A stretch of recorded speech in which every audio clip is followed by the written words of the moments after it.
Good morning. Welcome, everyone. It is amazing the crowd we can draw by using the word nuanced at Devex, which is the subtitle here of what we're talking about. It is a very global development audience that is excited by nuance, as I am, as you are, I think, Kate. Absolutely.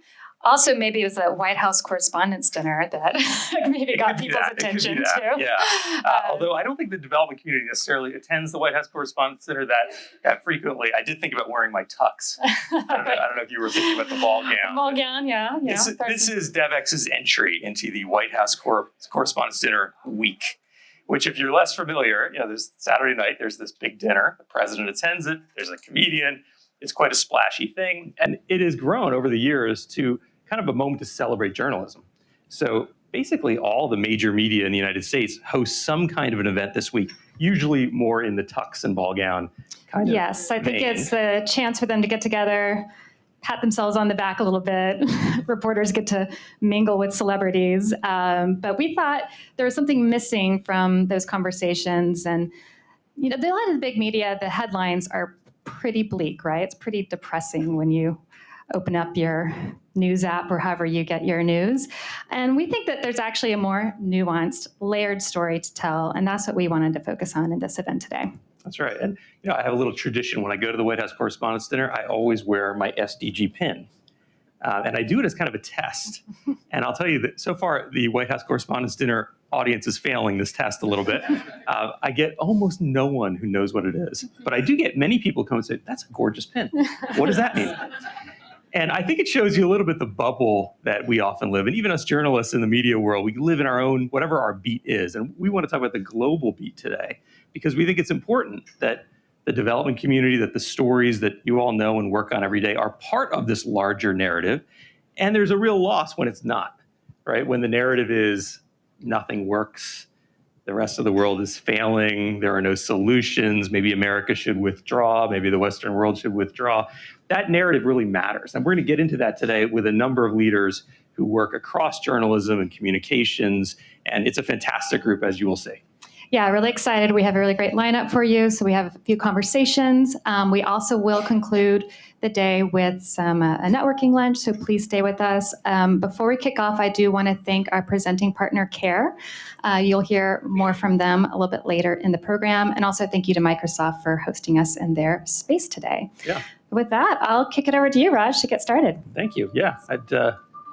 Thank you, Kate Warren. Kate is our executive editor at Devex. I want to invite Mike Froman to join me here on stage. Hey, Mike. How are you?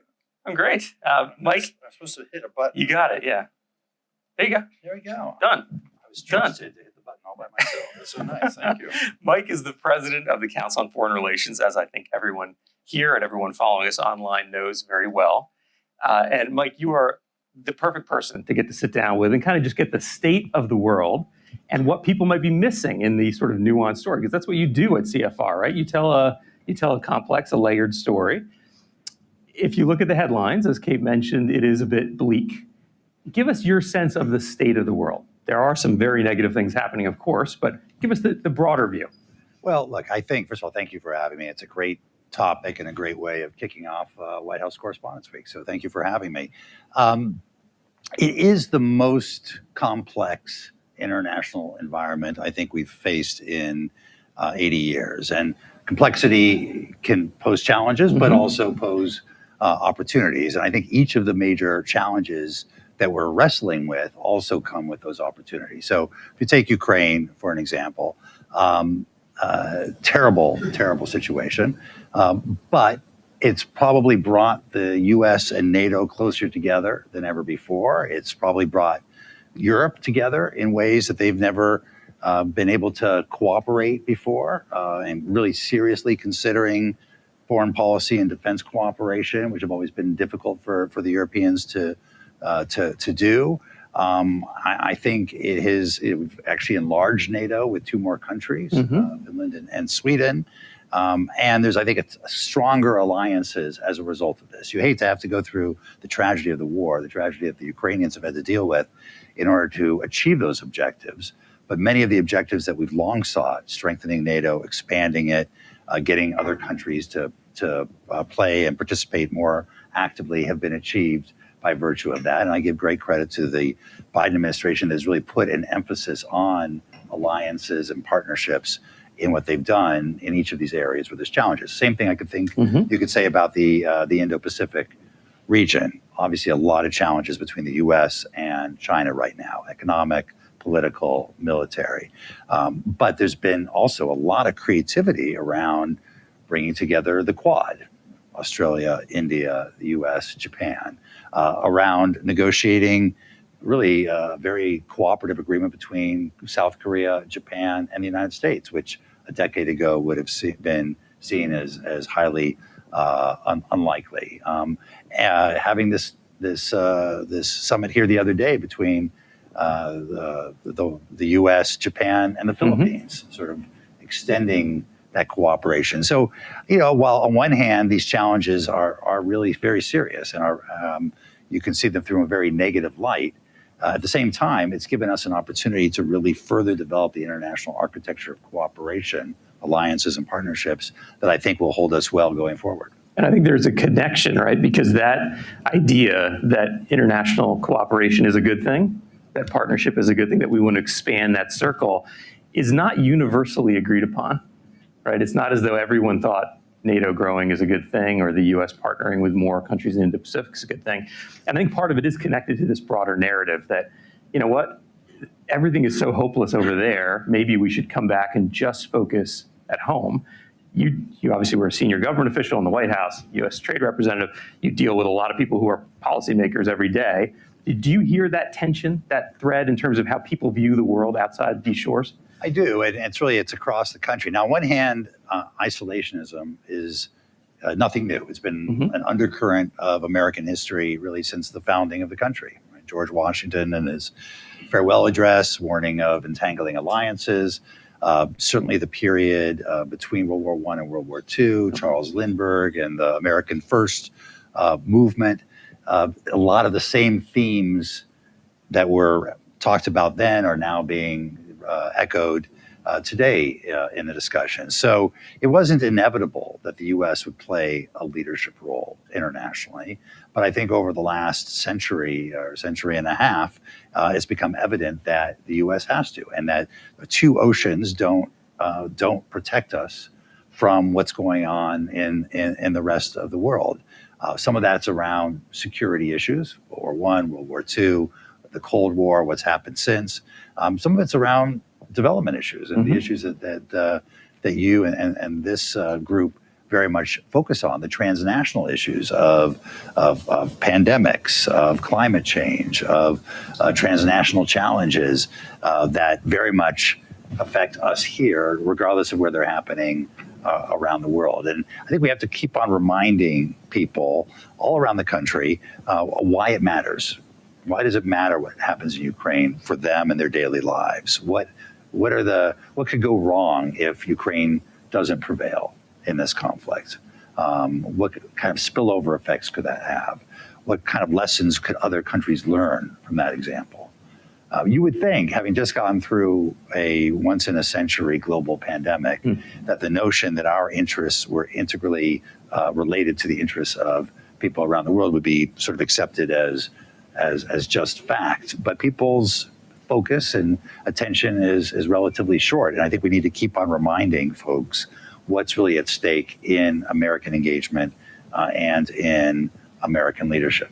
And maybe climate that you mentioned is a really good entry point into that discussion with people, because obviously it's a global issue. It's not something we alone in the US or any country can control, but it's both a crisis and in some ways a huge opportunity. Right. I mean, look at the continent of Africa with all the critical minerals. Some 60% of the world's solar potential is in that continent. There's huge opportunities too that a climate transition can contribute to a development dividend around the world. Look, I think that's right. And I know this is somewhat heretical to say, but my sense is that climate change is not going to be solved through the various COP meetings that happen every year. It's going to be solved largely by people being innovative and entrepreneurial and developing the kinds of new technology that can be scaled up here and around the world to address those issues. And I think we're at that point where there's enough momentum and enough incentive. The markets are big enough. We're seeing enough progress on the technology that we could really see this ramp up from here and benefit enormously, not just developed countries, but developing countries as well. Yeah, I think one of the challenges with this narrative idea is when it's really just waiting for the crisis, right? Things are so bad that we can't invest proactively. So we wait for the crisis, and then you have to do humanitarian response, which is a growing share of U.S. government's international assistance now. Whereas there are opportunities like the one you just outlined with climate, right? And you think about some of our partnerships that you outlined as well, a country like the Philippines, can we think ahead? Can we partner and work in a different way, right? That gets us where we want to be instead of waiting for the next debt crisis, which could be coming. But government policy has never been terribly good at making that judgment that if you invested $1 now, it might save you $10 in the future. That's just not, it makes total sense. It's totally rational. And it just doesn't tend to be the way we do things. I think the good news is there's a bit more of that thinking in the private sector. And even as governments pulled back, for example, from Paris and the Paris Agreement, the private sector continued to invest and continued to say, we're going to go through a transition. We're going to green our companies. We're going to get to net zero. We're going to take this increasingly seriously because I think they saw that this is a long-term effort, not something that can be solved in 1 quarter or 1 year, but something that's going to require sustained engagement for some period to come. And I think it's at that intersection between business, the not-for-profit sector, the social sector, and government that a lot of interesting things are actually happening. But that is a nuanced story that's a little hard to tell, right? It's a lot easier to talk about the big announcement that's being made by a government official. Whether or not that actually comes to fruition in terms of does the money show up is a different question, right? But it's the interesting things at the intersection. Like when I was in government, we talked an awful lot about public-private partnerships. What we usually meant was we wanted the companies to write a check for something. It wasn't really a partnership, and it was much more about deliverables and announcements than about the ultimate effect. I think we've gotten better and better at trying to figure out what role government can play in terms of incentivizing private sector action, helping the private sector manage its risks so it could make the appropriate calculation. We can't expect the private sector to make irrational decisions for itself. It has shareholders, it has objectives to meet. The question is whether they can get decent risk-adjusted returns on investments that also achieve these broader aims. And sometimes the government can play a role, whether it's the World Bank and its insurance and various other schemes, or the DFC and what it can offer the private sector. And I think those are the real opportunities to see what more we can do to leverage private sector, because that's where the innovation, the resources, the momentum, and very importantly, the ability to scale. The risk is if you're just doing a development project by government, they tend to be projects, not fully scalable solutions. And if you can leverage the private sector to come in behind that and figure out how to scale it, then you can have much more outsized impact. You sound a little bit like Ajay Banga, your former colleague. I wonder why. I think you all know that Mike was the vice chairman at MasterCard while Ajay Banga was there. Ajay is, of course, the new president of the World Bank. And it's true, we just come off the spring meetings. Some of the institutions that used to live in their own little silo are now highly relevant across all the issues we talk about. And yet they may not be bubbling up into the broader media narrative, right? It's not, for us at Devex, last week, the spring meetings is sort of the Super Bowl, right? We cover it all. But I'm not sure that's the case for everybody. Look, I think that's right. And I think on one hand, focusing on those opportunities to really scale things up is important. And on the other hand, telling the really granular stories. Storytelling is important. And if you can tell stories about how this policy produced an actual impact, an actual result in multiple countries, then it begins to get momentum, and people become more optimistic about their capacity to address these very large challenges. How do you think about that at the council, right? Because you publish foreign affairs, which is sort of the traditional, and we have them around here. Yes, the foreign affairs magazines. There's one. It's been around forever, and it tells these only 100 years. Only 100 years. Yeah. And it tells the in-depth story. I mean, this isn't, they're not saying, hey, like, how do we make this a really thin publication? They're really going deep on these stories. And you as a, you look at the CFR website, you've got charts and graphs and data and analysis, right, on these issues. How do you see the role you're playing and the council's playing in sort of driving that storytelling on the Hill, inside the administration and beyond?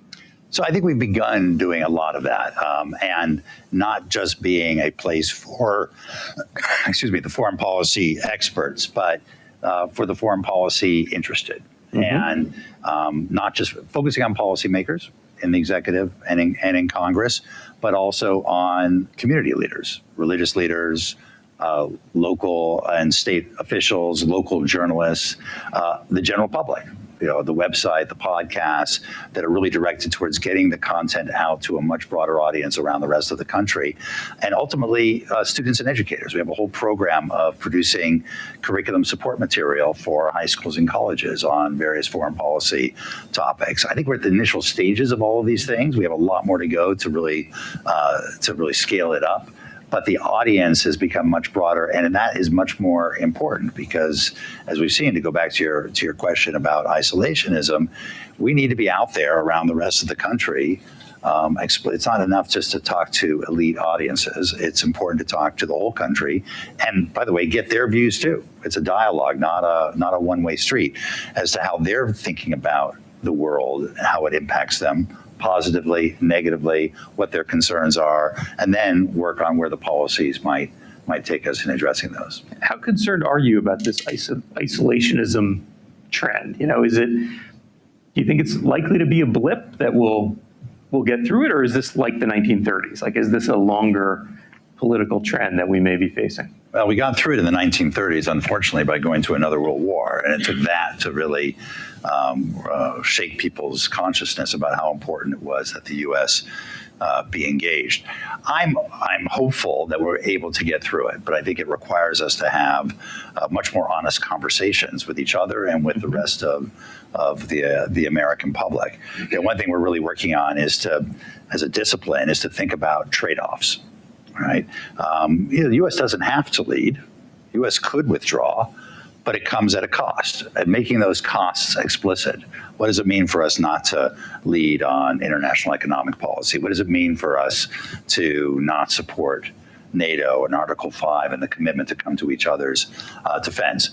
These are legitimate policy choices for a democracy to debate, but it would be wrong to debate them and think that it's costless to be isolationists. Everyone, the pro-isolationist forces tend to focus on what are the costs of engagement. How much did we spend in Afghanistan and Iraq, and what do we get for our forever wars, so to speak? Warning that is Ukraine just another forever war, which I don't think it is. As opposed to saying, here's what that costs, but here's what it would cost for us not to be engaged in Ukraine, not to be engaged with the Indo-Pacific. Not to be engaged with Latin America on issues that are driving migration. Here's what it costs. None of this is for free. And so trying to make those trade-offs much more explicit and then having a real dialogue about it, I think, is part of what we need to do. And that accounting could go to all the different tools of foreign affairs, right? Which, you're right, many people might say, we don't want forever wars. We don't want to do what we did in Afghanistan or in Iraq. But those aren't the only tools of U.S. diplomacy or U.S. foreign policy. We've got diplomacy, we've got defense, and we've got development. And I think that nuance can sometimes also be lost in the debate. It's either engagement or no engagement. Certainly with some of the newer members on the Hill who have a very clear view about this, which is, this is not an area we want to work in. I think that's right. And I think really getting a sense of what works in the development space, the bang for the buck that you get from investing in development objectives, and how that can have a positive impact on your own national security, international economic well-being, and the like. I think that's, again, something we need to make more explicit. Yeah, it seems like this is probably one of those key themes that's very much on the ballot this year in the U.S. and around the world, right? You see growing political polarization almost everywhere. 60% of the world is voting this year. So it is a moment when publics are being asked to consider their role, their country's role on these sets of issues. How do you look at sort of the state of global democracy, where this is all heading this year, the fact that we have all these elections this year, some of which are well, we know what the outcome of the election will be in some countries.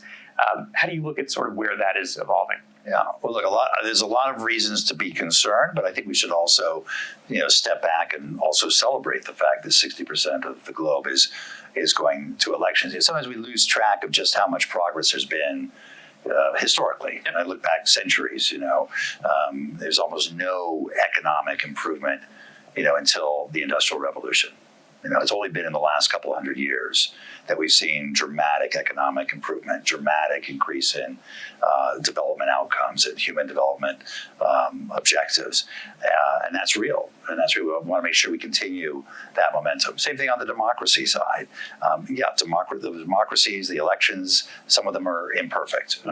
There's a lot of worry, and I think for good reason, about the potential for AI-related interventions to disrupt or distort democracies. But the fact that so many people are going to the polls, that so many will go to the polls in relatively free and fair elections, I think is a very positive outcome.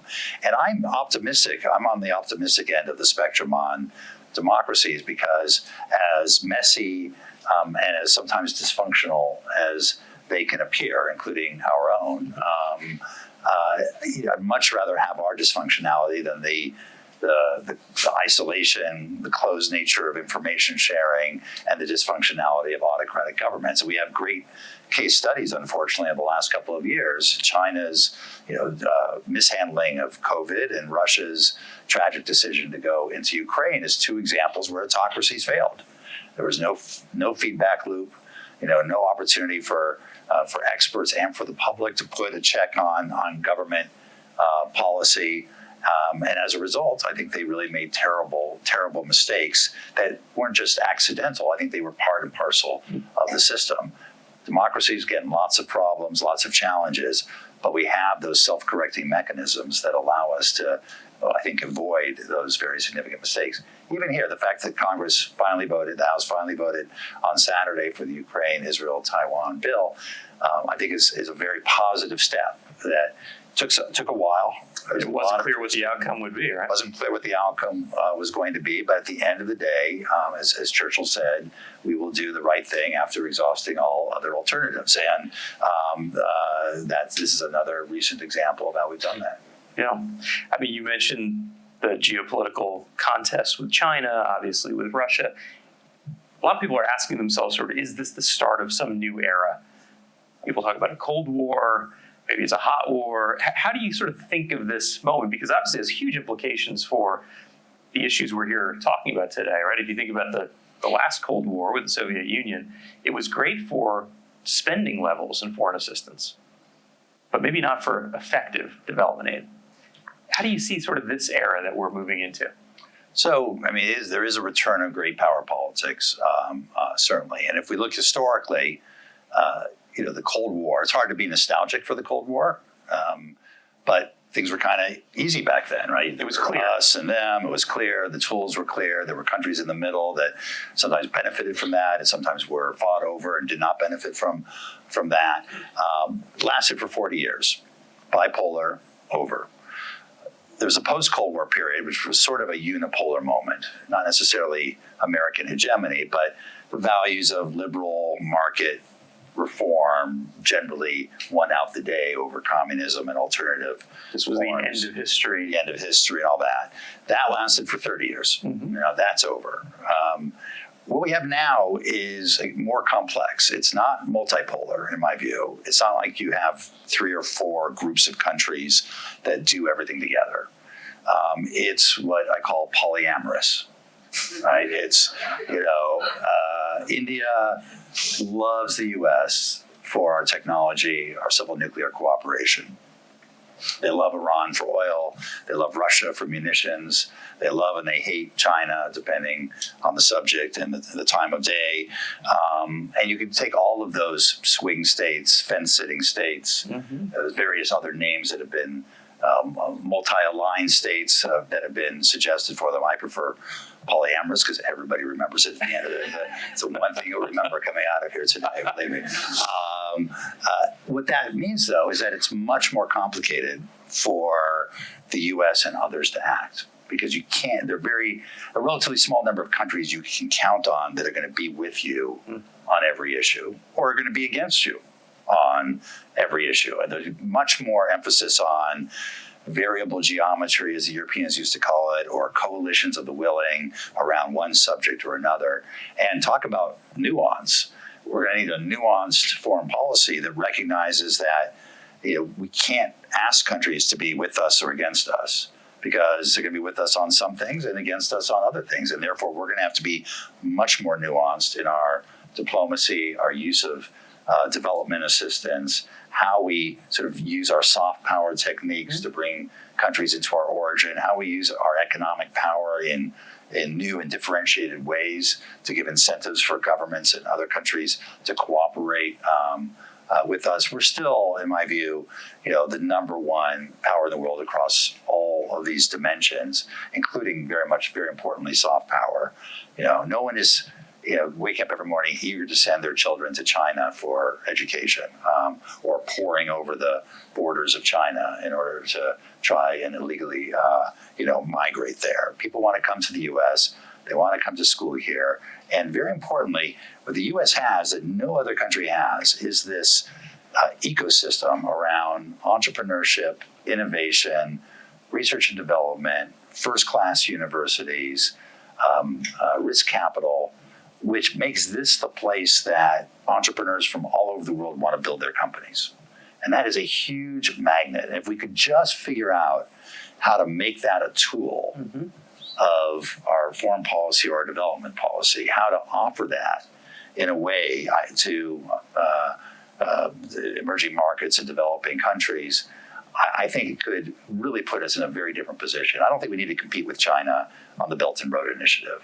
I think the Belt and Road Initiative, I think people now see is quite problematic, including for the countries that have benefited from its largesse.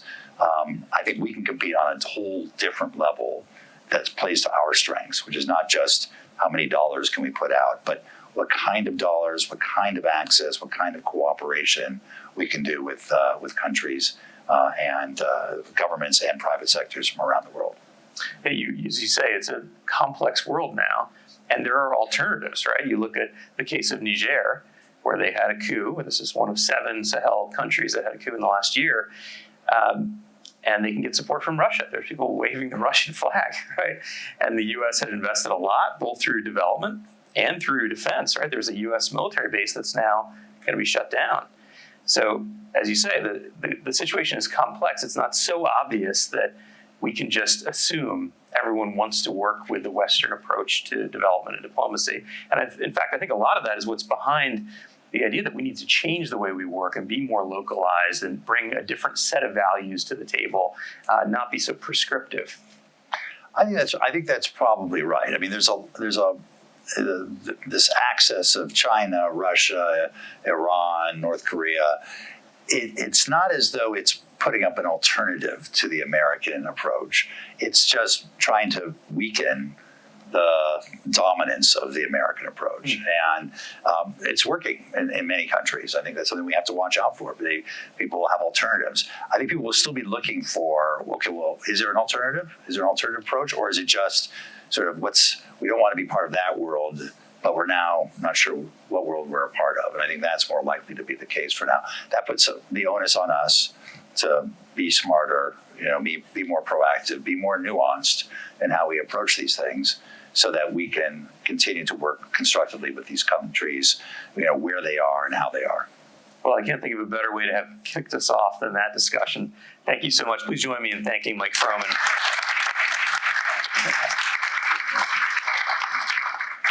And I'll ask my colleague Kate Warren to please take the stage. Thank you. I've heard people discuss a multipolar world, but not a polyamorous world. So that's a new one. Thanks, Mike. I would love to introduce to you all Ritu Sharma, who is the Vice President for U.S. Programs and Policy Advocacy at CARE, our presenting partner today. Ritu, thank you so much for joining us, and thank you for participating in this event with us. Thanks for inviting us. Am I live? Not yet. It is on. Mic's on. Great. I think we... Sorry. Nothing like having someone around your chest Yes, when you're on stage. I don't know who feels more awkward, right? Yeah. Well, great. Great sound check. Yeah. So we just heard Mike and Raj talk about a lot of the challenges that are going on in the world. I'd love to hear, Care, you guys are on the front lines in many of these places around the world. So what do you think is missing from the narratives that the media puts out there? Well, I really agree with Mike that there's a lot of gloom and doom in the media and even in our own space, because when we get the amygdala involved, we humans tend to pay more attention, and so that's what we go for. But what we see around the world is a really different story. There are women at the village level in every community that I've ever visited that are really getting things done. And if you look across the whole and compare the status of women now to what it was 100 years ago, there's just no doubt that we've made progress. Yeah, it's really, really slow. Yes, we'd like it to be faster. And that's a story we need to be telling, because I agree with what Raj said, that Americans really only get presented a story of dysfunction and global mayhem. And that's not actually what's happening. Yes, there are spots. There are these places where it absolutely is mayhem, and Care is there. We're there also trying to help. But in the vast majority of communities of the world, there are really, really good things happening. And I would love to see Devex and others telling that story. And that's why we really wanted to be a partner with you today, to just try to share some good news at a time when the news is really pretty bad. Well, I think one of those things that is maybe a good news that the development industry is working towards is more locally led development. And that is a very nuanced term, even within the development field, that certainly gets lost in the broader media narratives. Care, you very much take a locally led approach. You are an international NGO. You have a federation, but you're countries around the world and work with, I think you told me before, over 5,000 local partners. Yeah. Can you talk a little bit about how locally led development is really integral to making some of the progress and the impact they're able to do?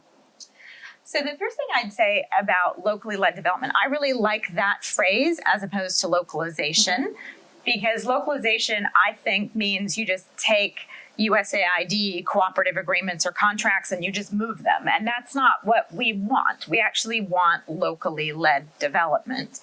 And so I think it's a good term overall. But some of the nuances that I think we need to think about is how local is local. And one of the things that Care really does, which I very much appreciate, is that we really work at the community level, right? It's the community-based organizations who are the most local people. There's a lot of argument around it. Is a national NGO? Are they local? Are they not local? Do they qualify? Do they not? In the 25, not in the 25? Like, there's a lot of conversation about that. And I think in a way, it's valid, but we want to be going as local as we possibly can. And that is where Care goes. So we partner with women's village associations and women's savings and loans groups to really do that work at the community level, which is where the impact happens. Impact doesn't happen at a national or global level. It happens in people's real lives at the local level. Yeah, so I want to hear a little bit more about this village savings and loan associations that you are doing to help foster women's leadership, economic empowerment. So what do you think the media headline should say about that work? It should say savings groups lead the way, or something to that effect. If you can make it rhyme, that would be even better. But we'll get our editors on it. Yeah, you've got better title makers. But the point is that through these savings groups, and CARE's not the only organization that does these by any means, it's really a way for women to come together around a community table. They start to save money. They make loans to one another. They help each other in times of emergency. That's not where it ends. That's where it begins. And what we've seen is women then do anti-violence programming in their communities. They bring their husbands and they start having these couples dialogues, and domestic violence goes down, and then they discuss health and nutrition, and their kids are healthier. And sort of it's this engine where a lot of really good things happen. And what we're seeing now is that more and more the women in our VSLAs are running for national office. There's a number of members of parliament around the world who started as VSLA members. Like, this is an old solution, right? Everybody who's been in global development, like we've been doing since the 1960s. We've been working on savings groups. This is a solution that is ripe to scale, right?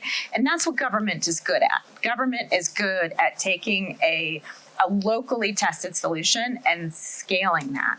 But not just the government. I think what's interesting about what we're trying to do at CARE is to bring in private sector partners, different kinds of blended capitals.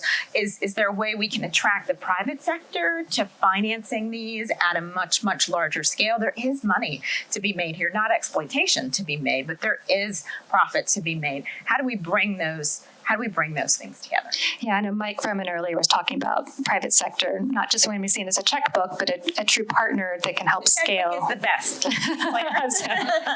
Checkbook does not hurt.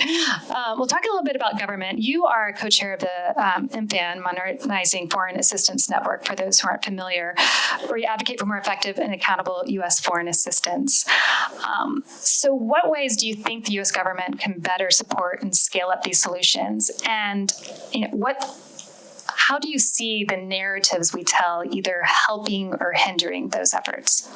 Yeah, I think that the dominant narrative that we hear in the community is that there's not enough funding going directly to local organizations. That is really helpful. Keep that up. That is 100% true.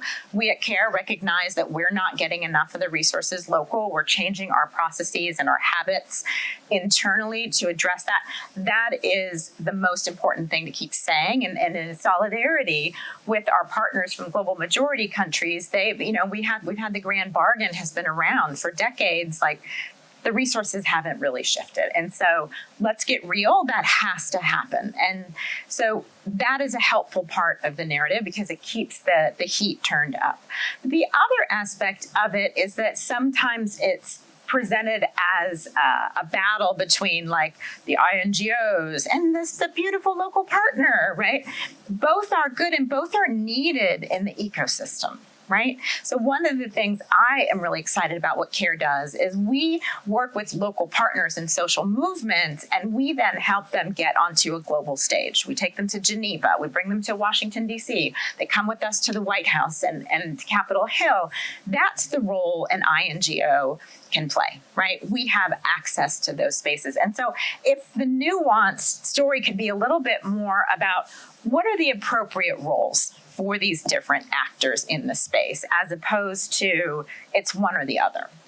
And I think a role that INGOs complain that CARE really does, and probably at a bigger scale than most do, is this advocacy effort that you lead.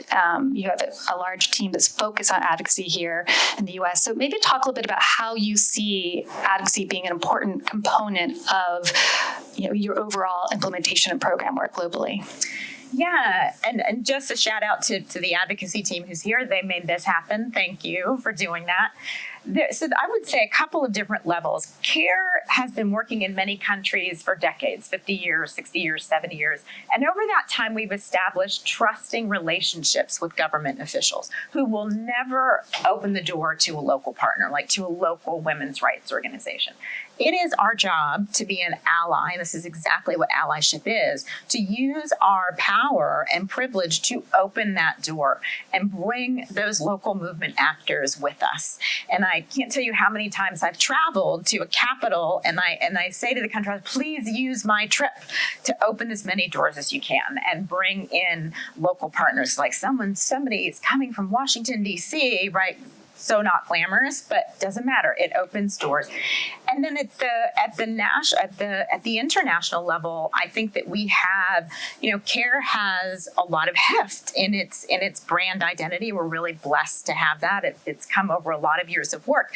But again, an ally is somebody who uses that power and that privilege to open the space for the people, honestly, the people who have the real solutions are the people at the local level so that they can influence in those global spaces. And what policies are you really pushing for, and particularly thinking about even U.S. government and legislation, that can really help push forward locally led, women-centered development that is so critical to your approach? Yeah, so a couple things, and this is the Modernizing Foreign Assistance Playbook. So you can go to MFAN's website. But the first is for local to be local. Right, so it's got to pass the laugh test, right, and so we still have some concerns around the definition of local, and there's still more work to do there. So that measurement is important. The second thing is that if you want interaction, if you want to have dialogue with local people and local organizations, you have to support that financially. Right, even when we go to villages and we meet with women and we ask them to come around the mango tree to meet with us, like, you need to serve a meal. You need to recognize that their time has value, right? And I think the U.S. government could do a lot better job of it. I think there's a little bit of like, hey, our doors are open. Look, USAID, what is that website? It's like, come partner with us. And yet it's not in local languages. You know, like, you have to make it inviting and possible. You have to support people's time. Local NGOs don't have a huge business development department with people who are paid to go out and have those dialogues. And so it's really, how do you say, you know, the revolution has to be financed. Right. So in our closing, if you were to give a headline to what you see as the state of the world from your vantage point at CARE, what would that be? Putting you on the spot here. I would say that the beauty of the world is in the small. The beauty of the world is in these small moments, in villages, in small groups, and the power that these people and women, not just women, are just, they're taking the power for themselves, they're changing things, they're making that change happen. It doesn't matter to them that the supplemental passed or that there is a war, horrible war going on around the world. They are doing what they need to do to change their lives, and that's where the beauty is. Yeah. Well, thank you, Ritu, and thank you to CARE for being our partner today. Thank you. Thanks for having me. All right. I will pass the baton back over to Raj.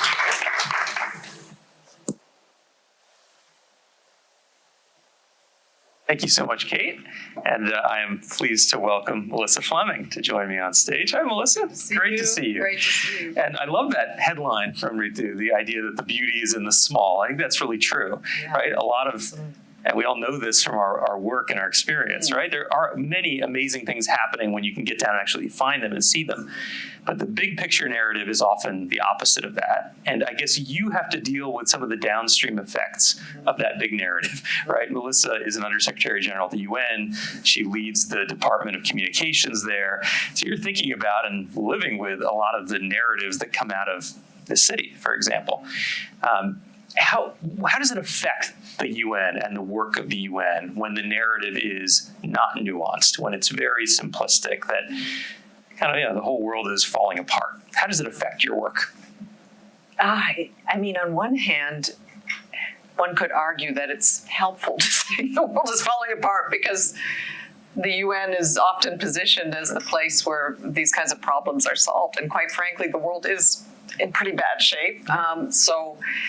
But a black and white narrative is obviously not helpful, and in the long run, it isn't helpful to paint the world in just big picture narratives without the local nuance and without the understanding of and the complexity of what's happening locally, and that's our challenge. And I mean, I hope we can talk about that a little bit because the changing media landscape, the polluted information ecosystems around the world are making this challenge just so much harder. I know.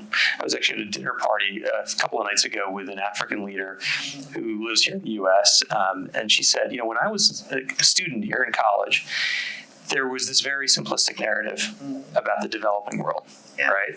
And, people live only in huts and that sort of thing. She said, but that extended to India, it extended to Africa, it extended to Latin America. She said, my kids are now in college here in the US, and the same narrative exists for Africa. That's terrible. And I wonder, if that narrative hasn't moved in all those years, right? What effect does it actually have, and on your work and on the work of the agencies of the UN? And how do we actually get past that moment so we can see some really forward progress on the storytelling, which is something you do all the time? So, what are some of the things you're trying to do to shift that dynamic? No, I mean, I would say we spend a lot of time in our communications department. I run a pretty big communications operation that serves as kind of, on one hand, the traditional putting out press releases, serving the media, but it actually is a news service.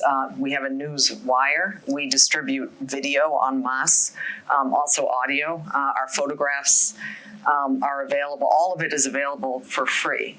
And what we attempt to do is be in the places where the media are now extinct, like the foreign correspondent has almost experienced. Particularly, I mean, you might see like a typical news organization from the US have one correspondent for all of Africa. Isn't it amazing when you see a story about one country in West Africa and the byline is from a reporter in East Africa? Yes, exactly. And so what we find is, we're having to fill in this gap. I mean, to the extent it's possible, with our people on the ground, with multimedia teams that we send in. Of course, we have the same tendency to kind of rush where the greatest need is and where we need the greatest funds, and it also tends to be where the major crises are. But we do feel a sense of obligation and also critical need to be also in those places that are forgotten, that are invisible, and where not a single journalist has showed up for a number of reasons. For months. Sometimes it's because of the security situation, but other times it's just not on the news agenda. And with news budgets, having shrunk so much, linked to the rise of digital media and social media, which is a whole nother phenomenon. But we have a kind of bigger responsibility. But I think back to your question of also breaking through these stereotypes. I mean, we do a lot of work to try to bring about positive change in our communications. So, for example, climate action. We're actually seeing a lot of solutions happening that are, incredible, that are locally incubated in Africa, for example. Who knew that that Kenya is mostly powered by renewable energy? So I think there are these examples that are actually like, wow, how did they get there? Astonishing. Of course, there are still problems. Of course, they need much more investment, and of course, but it allows us in. I think you said that we have this gloom and doom landscape where we're seeing the Reuters Institute for the media every year does a study on the kind of state of media, but also how many people are actually accessing media, and it seems to just continually decline. That's right. And so the relationship with also all of the doom scrolling, all of the algorithms that promote the worst of content that really makes people feel overwhelmed, and also just like it's just too much. There's nothing I can do. There is an opportunity there to enter this space with an alternative, which is, yes, solutions are possible. Yes, we can transition to renewables. Yes, we can stop this war, and there is a way. I know in a moment we're going to expand the conversation and add a couple more people to discuss it with us, but I know you've written about solutions journalism as something you're really focused on, and we're also at Devex focused on solutions journalism. It seems like if you can find those examples, you gave the example of Kenya, using majority renewable energy. Those examples change people's perspective, and so it's not that you're saying everything is fine, or that you're not being critical or really rigorous in the way you report on things that are working, but just highlighting the things that are working can change someone's perspective. Talk to us a little bit about solutions journalism and what you're trying to do. Well, several years ago, I actually just came across the Solutions Journalism Network, which was born in the U.S., and then I realized also I had heard about something similar coming out of Denmark called the Constructive Journalism Network. And I thought, okay, that's something we should study, because most of the people on my team are former journalists, and they instinctively, we feed journalists with journalistic-like content because they're much more likely to take it. If there's anything that is, smells of PR, promotion marketing. and PR, it's not going to be. So we put the facts. We use the backbone of the 5 W's of journalism. But we also have a communication strategy because we're communicating for a cause. We're communicating to make the world a better place. So our communication strategy is built around actually 3 W's, which is what, why care, what now. And the what is, the facts, the data. The UN has, incredible access to, the state of the world, and we need to get that out there. It's really important. But there is a saying, statistics are human beings with the tears dried off. So who are we trying to reach? Who needs to move the needle, and how are we going to get them to care? So what is that storytelling? What is that type of content that we're going to use to reach people, reach their hearts? And then once we do, we can't just leave them with that. So then comes the what now. And that's where the solution comes in. Maybe we don't have necessarily the blueprint, but maybe somebody else has solved the problem somewhere else. So I think the formula that the Solutions Journalism Network uses that keeps the rigor of journalism there, so that people really feel like this is an authentic, credible, trustworthy piece of news. But at the same time, I'm not left with this feeling of, that's just so awful, and click. It's like, actually, there is a way to solve this.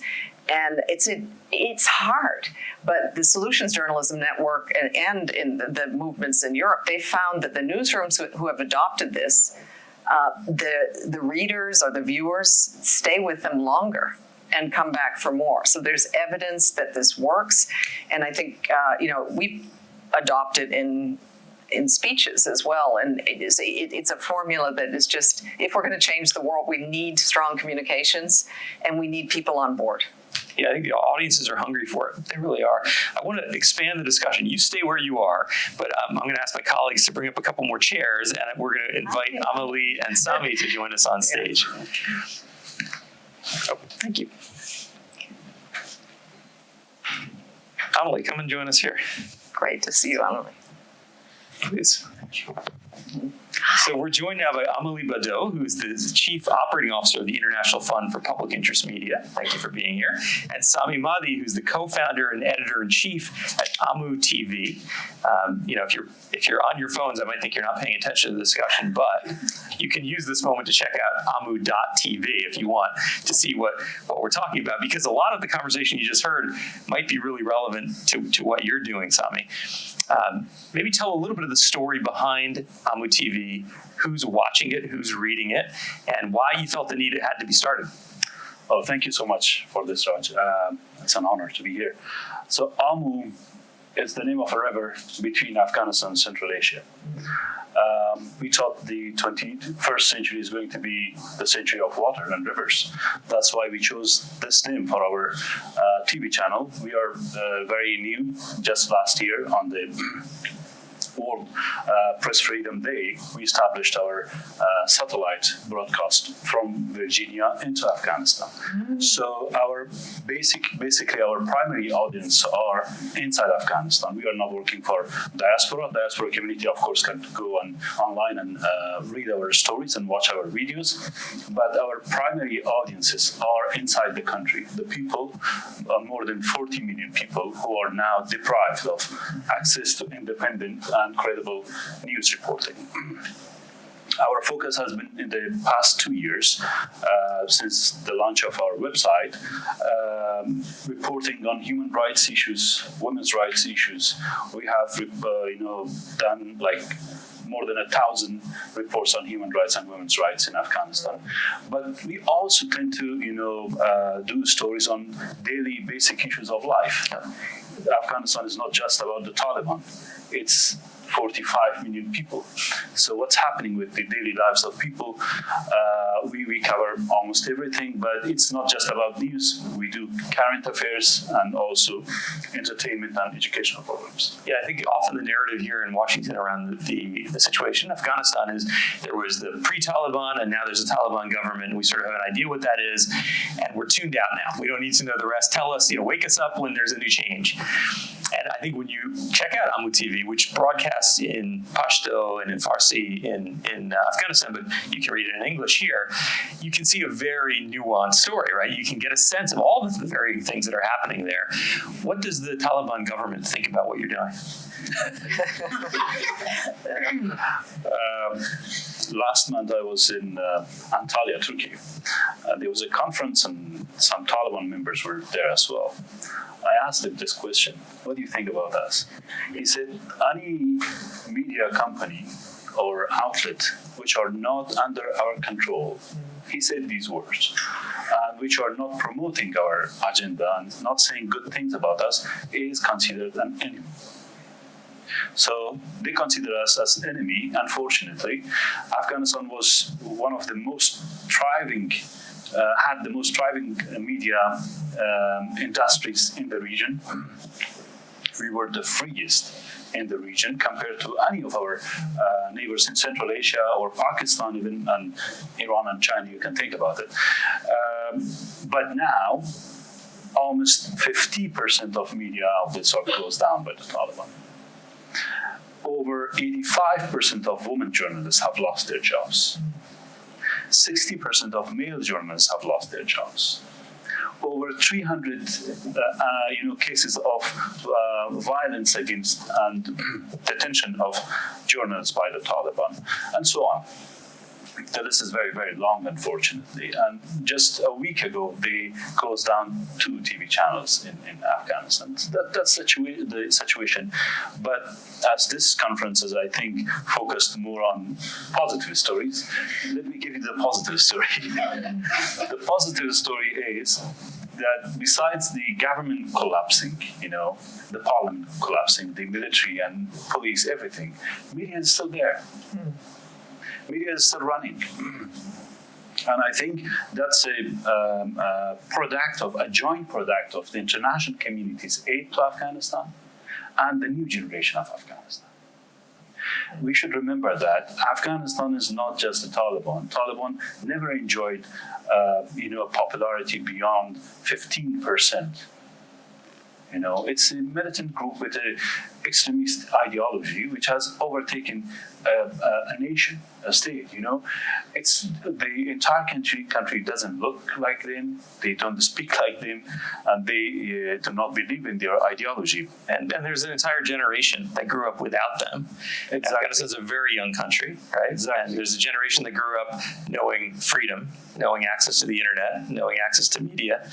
And it's a very different world than it was when the Taliban ruled in the past, and maybe gives some hope for a change that could come. I used to teach at Kabul University, and the students in my classes most of them didn't have any memory of the first Taliban government from 1996 to 2001. So very young. And they grow up during this 20 years of democracy. And my generation, when we were in 1980s, I remember the Soviet Union, the occupation of Afghanistan by the Red Army. I remember the Civil War. I remember the Taliban first government, Democracy was something new for my generation. But for this generation, it's something very natural. And I encourage everyone in the international community that don't forget that this generation of Afghanistan is your real partner. Don't forget about them. Don't forget about the possibility and hope for democracy in that country. And if we forget about that, then the Talibanization of the country and the region is underway. The most recent news about the region is that an extremist group in Tajikistan, which was called Ansarullah, changed their name to Tehrik Taliban Tajikistan. inspired by the Taliban in Afghanistan. So it's spreading in the region, while the world thinks that the never-ending war of the U.S. in Afghanistan has ended now. We can, sleep with calm and rest happy, but that's not the reality. It's coming back, unfortunately.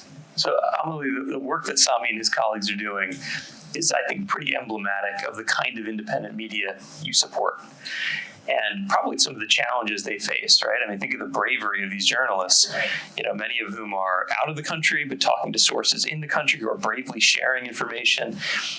This is something you experience with independent media around the world. What is the sort of state of independent media today as you see it? And what are you trying to do to give them a chance to do the kind of work that Amu is doing? No, thank you so much for that question and for having us here. And Melissa alluded to the kind of extinction level event that independent media is facing, that Sami experiences on a daily basis in terms of the business model for independent media is in crisis. And as an international aid community, given this is Devex, I've been a long-time reader and supporter of your work. We've failed independent media in the way we funded it to date, right? We've been funding fantastic capacity building and project-based journalist safety programs for decades, and the media development community does incredible work. But when we've had market failures at the level that we have now for independent media, as an aid community, we've rallied around solutions that really increase official development assistance. I'm thinking about access to vaccines for children and the amount of money and the innovative financing mechanism that the Gavi Alliance was born out of, the AIDS crisis and the Global Fund. So what the International Fund for Public Interest Media is trying to do is be the multilateral financing mechanism for independent media to fund outlets like Sami's outlet that are working in low and middle income countries, and to give them core financing so they have room to experiment with new business solutions, to do the kind of journalism that Melissa referred to give the media sector time to be able to find a solution to this business model crisis. So we're doing that at the outlet level, and we're also at the same time working at the level of the market, right? Because this is incredibly context-specific work, as we all know. But we need to find longer-term market-based, potentially public-private solutions to this crisis. So while we're funding outlets, we're also exploring, sorry, is there a mic issue? Is this working? Okay. Working on it. Okay. We're also working with governments to build national funds in countries to fund journalism through public-private partnerships locally. We're working with journalist associations to look at value sharing between big tech and larger news organizations to make sure that independent media is represented there as well. So I guess we're arguing for a step change in the way that the aid community has funded independent media to modernize, to the points made earlier, the way that foreign aid is being used in the space. I think it starts with an acknowledgement that independent media is so vital to the broader development project, right? It's not just, it's a nice niche. No. It's actually fundamental. And as Melissa talked about, she's trying to fill a huge gap, an impossible gap to fill, but she's trying with her resources at the UN. But ideally, we would have a vibrant community of independent media that's telling the truth about what's working and what's not everywhere, even in places that are really inhospitable to media. But I think you're right. That has not been the lens that's applied in the development space so far. No, and it won't take a lot more financing, right? If we look at recent ODA numbers for independent media, it's around 0.5%. So we've only spent about $500 million every year for the last decade on independent media. And only 8% of that has gone to independent media in low and middle income countries. That's around $40 million a year, which is very small compared to the way we fund other global public goods, health, education. That might be what gets spent at the White House Correspondents' Dinner weekend. I'm not sure, but it's in that ballpark. But we should also thank, the U.S., thanks to their leadership, the International Fund for Public Interest Media exists. It's our largest funder. President Biden announced us at the Summit for Democracy in 2021. So governments have the appetite to be able to dedicate more funding to this problem. And now we have, we hope, in the International Fund, a mechanism that we can use to fund this differently. Well, I want to open this up to a broader conversation to all of you in a moment. I want to ask a special guest that we have here to share his thoughts and a brief question, if he can. We have Dr. Kebuma Langmia, who's the professor and chair of the Department of Communication Studies at Howard University. Give us your intervention, if you would. I was just reflecting on that motto: do good, do it well. Do good, do it well. For us in the university, journalism and communication, how are we doing good and doing it well when journalists are kidnapped or killed? Well, reports from Africa are from external media reporting about us. Do good and do it well to yourself, or you do good to others. Channelization and racialization on the continent of Africa with the Wagner Group. When we report about this group, are we doing good to ourselves or we are doing good to them? These are the challenging questions I want my folks here to address, because it may not really be that we are building walls to protect our communities, but we are failing to shatter the walls we are building within ourselves. Since the 1884 Berlin Conference of colonization of Africa by the West, the walls that were built within themselves and the walls that were created, artificial boundaries and languages, and we have journalists trained in the West to work in Africa and all parts of the world. Whose agenda are we following? Are we doing good and doing it well? That's the question. Thank you so much. And it is a great and provocative question, right? Because you're talking about the extinction level event facing independent media. Well, there was an old model of media that has largely gone away. And that is really this idea of the Foreign Bureau. Melissa referred to it too. But there still is that lens through which Western media often operates. And I think that's part of what we're trying to talk about today. Is how do we combat that simplistic notion? Emily, what are your thoughts? I mean, fantastic work is being done by independent media outlets in countries, not necessarily and not only by foreign correspondents, but we won't be able to see that work, amplify that work, until we actually provide it with space and core money to be able to experiment with new ways of doing business, right? The future of journalism is also in question. How does the model pivot? It won't be able to without core financing to independent media in low middle income countries. I totally agree that narrative is problematic. We need to shift the way we're funding media and shift the way we're doing media. Melissa, do you have any thoughts? No, I completely agree, and I would like to say that the UN also very much supports the Global Fund, and it is just absolutely vital. And I hopefully the Secretary General's endorsement they gave it a little bit of a boost at the beginning, but it's fantastic to see it get off the ground, because what we're seeing locally is that our information landscapes have become so toxic that more and more people are getting connected to the internet in parts of the world that were not. Wonderful. This is also one part of the UN that's promoting this, but at the same time, this is becoming their main source of news, as their independent media organization has lost its financial viability. So the whole system is out of balance, and we need a huge boost into those news organizations and media organizations that are working in the public interest. Because I have to say there also are now media organizations that call themselves media organizations, but are not working in the public interest. They're working in their own self-interest. And with the advent of AI, we're seeing so-called news sites being created in like 20 minutes for $400 that are occupied with AI-fueled articles and distributed on social media and deceiving people that they're seeing real news. So we have a real problem, and that makes the role of journalists so much more important. So much more important to be a trusted source of information, to give people, when they're losing trust, that place to go to get credible, trustworthy information, and at the same time also to report on disinformation, to uncover the those who are putting the toxins into the information ecosystem and disrupting everything. So yeah, I think it's really important that this fund has gotten off the ground. I completely agree with you that we need the voices locally to tell their own stories. I really hope that the Freedom House statistic is not right, that only 13% of people in the world have access to a free press, but there's a lot of work for us to do, we need to invest.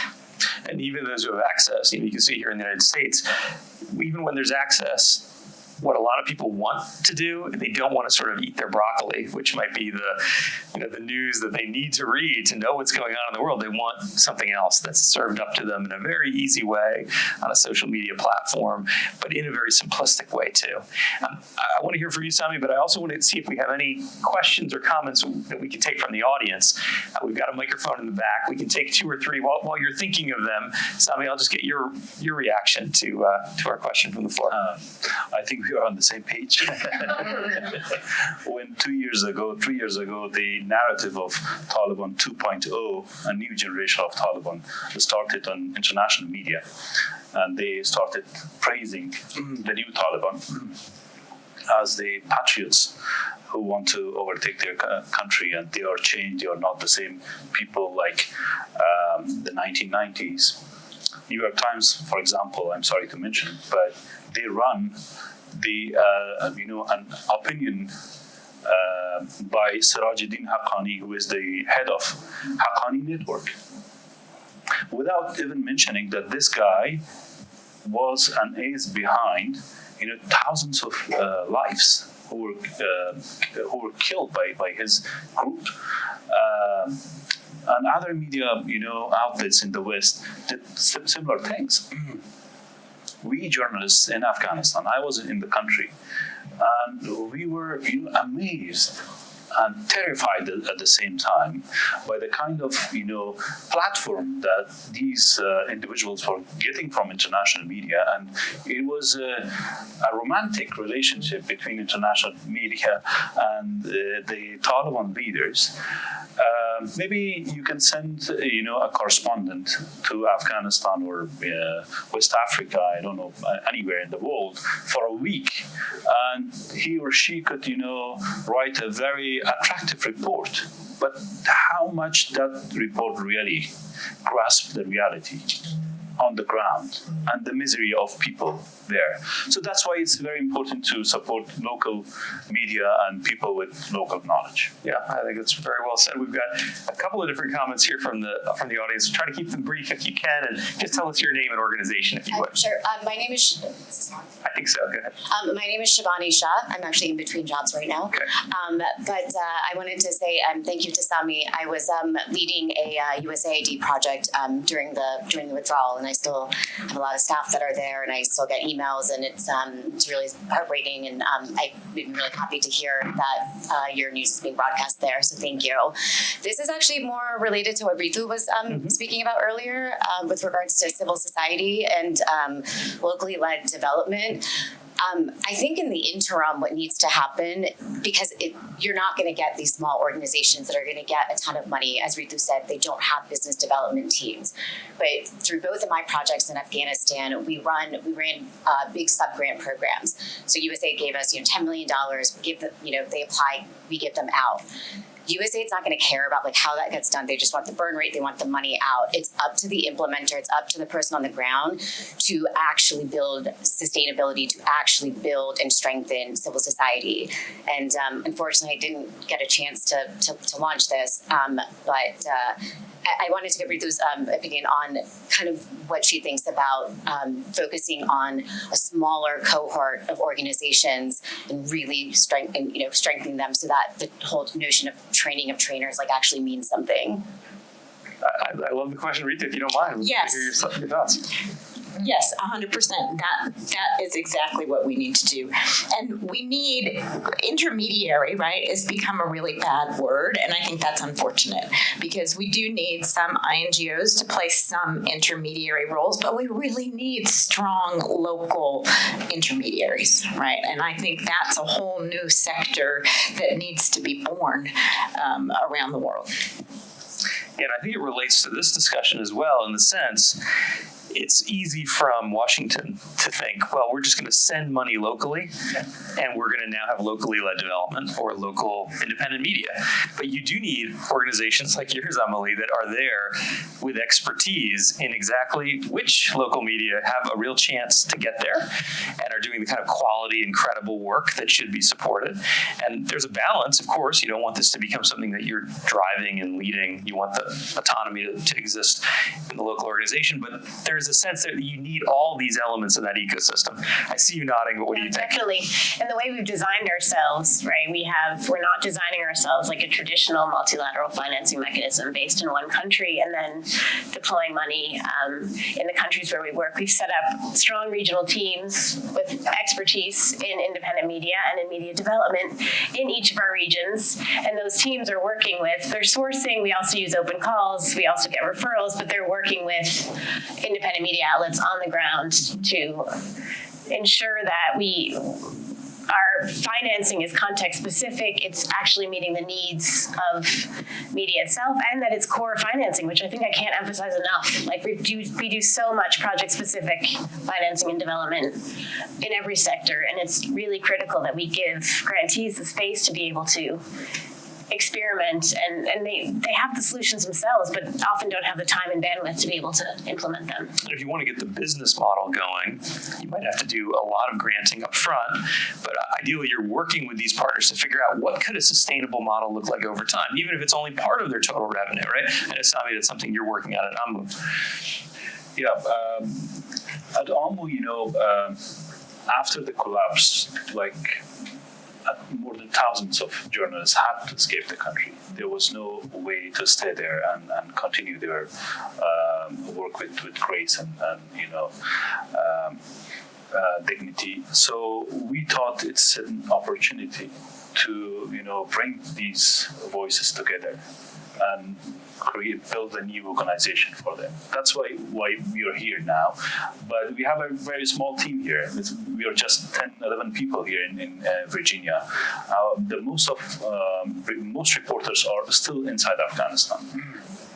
So this connection and collaboration between those who are still inside the country and those who are outside here in DC or Paris or in Islamabad in Pakistan and also Istanbul, our team, has enabled us to have access on the ground, but also keep our independence, editorial independence. Mm-hmm. This is balancing our reporting from Afghanistan. We don't call ourselves exiled media. That's why we call ourselves hybrid media, mm-hmm. because we are still on the ground. We are not just reporting from abroad.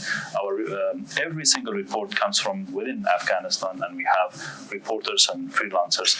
But unfortunately, we cannot give them bylines because Taliban have been brutal against foreign-based media. No foreign reporter has managed to go inside Afghanistan in the past year, including the very big name from BBC, Liz Doucet, who is a very famous reporter, and she has covered Afghanistan for the past 40 years. Her visa was denied by the Taliban, so that's the situation. Well, time for one or two more brief questions if we've got one over here. John? Anyone else as well? Ijan Ashat with Acritas Human Capital. Thank you very much for the panel. Melissa, you mentioned Kenya renewables, and it kind of sparked my question to all of you. What was the most positive story, and what kind of positive impact did it have in the last years? And we'll take one more question behind you. We'll give you time to think about this by going for one more quick question in the back. Thank you so much. My name is Kristen Wright. I'm with Global Giving. This has been an amazing panel, and I was just wondering, as we look to elevating the voices of survivors of so many situations, so many crises around the world, I would love to hear tips from this panel. And Melissa, I'm definitely looking at you. I've followed you for a long time. What would you suggest in terms of how best to elevate those voices? And also, what can nonprofits do to help to continue to support journalists with the type of information that they need to keep telling these stories? Thank you so much. Well, maybe we can start with Bijan's question. If any of the three of you have a thought of like something you've seen that's maybe an underappreciated positive story, something that's actually happening maybe in Afghanistan that people don't know about. I think there are many underappreciated positive stories in Afghanistan. Education.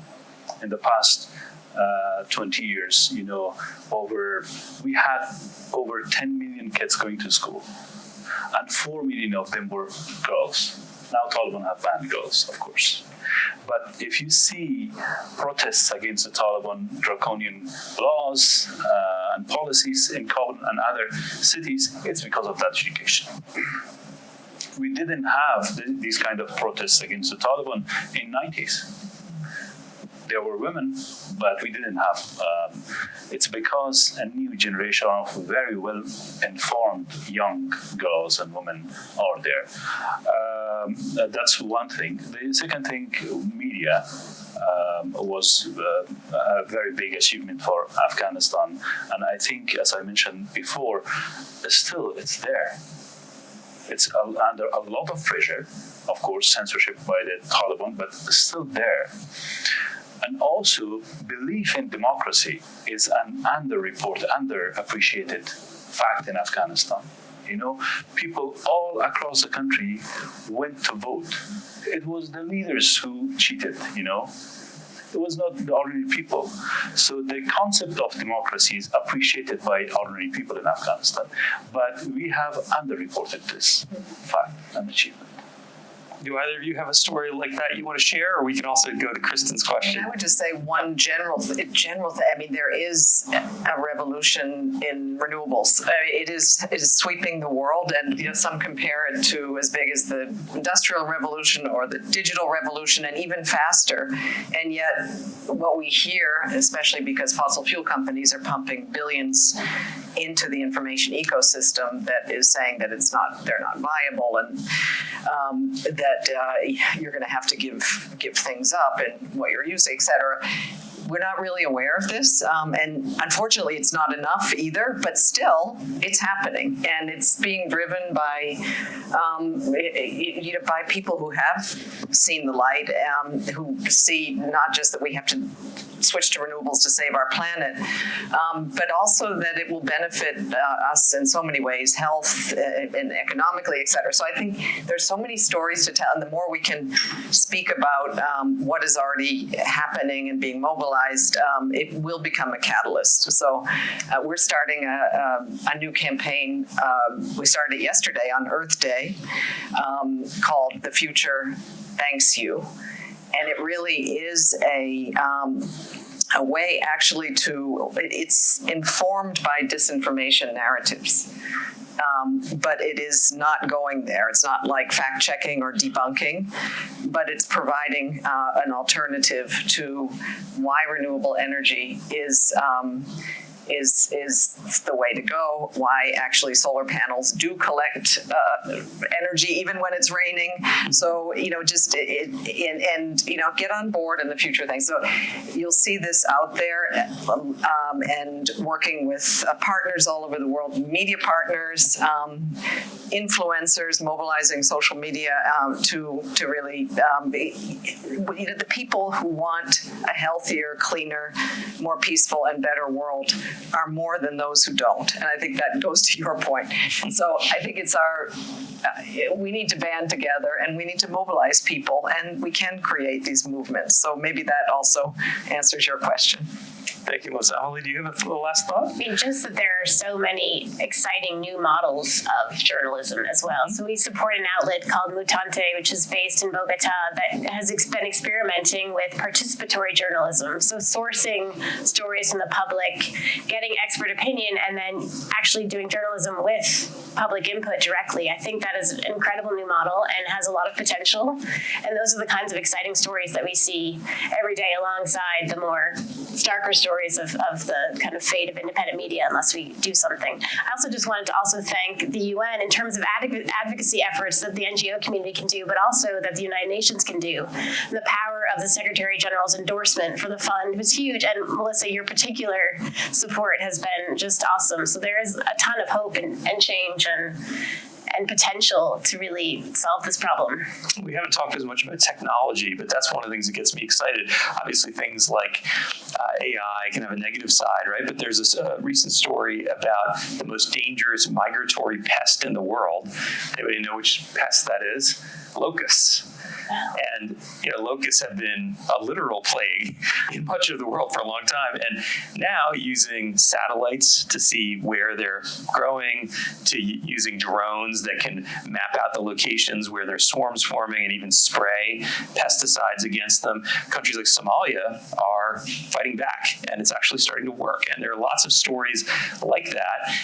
Things that are working around the world often, as Ritu said, the small things are the most beautiful. These are not necessarily at the big grand global scale yet, but that's our job, is to elevate those stories. So we thank you for being here today, because that's exactly what we're trying to do today. And I hope you will join me in thanking this fantastic panel for their words and their work. Amelie Bado, Sami Madi, Melissa Patton. Thank you so much. Wow, I'm wondering. And I'll just ask my colleague Kate Warren to join me back on stage. For your liberty. We were just going to close out this conversation because I know we're heading to lunch. We're heading to lunch, so please stay. What are your final thoughts? Well, I think that it's human nature to very much look at things as black or white, good or evil, and I think that's some of the challenges we've seen with a lot of the media narratives. And I think what the takeaway today is that there's so much complexity, and the solutions are in that complexity too, and looking at the small ones to the big ones. And that's what we're trying to do at Devex, is locally led reporting, but also looking at that nuance and the complexity and finding the solutions in that. Yeah, well, I just want to thank all of you for being a part of this today, those who are following us online as well, for letting us use the opportunity of the White House Correspondents' Dinner Week, which is a moment when everyone is focused on journalism and the importance of it, to say, hey, it's actually a broader tent in journalism that includes some of the amazing organizations in independent media from around the world that you got to hear from today. So thank you all for being a part of it. Thank you, CARE, for working with us on this event. It's been a real pleasure. And on to the lunch. Thank you.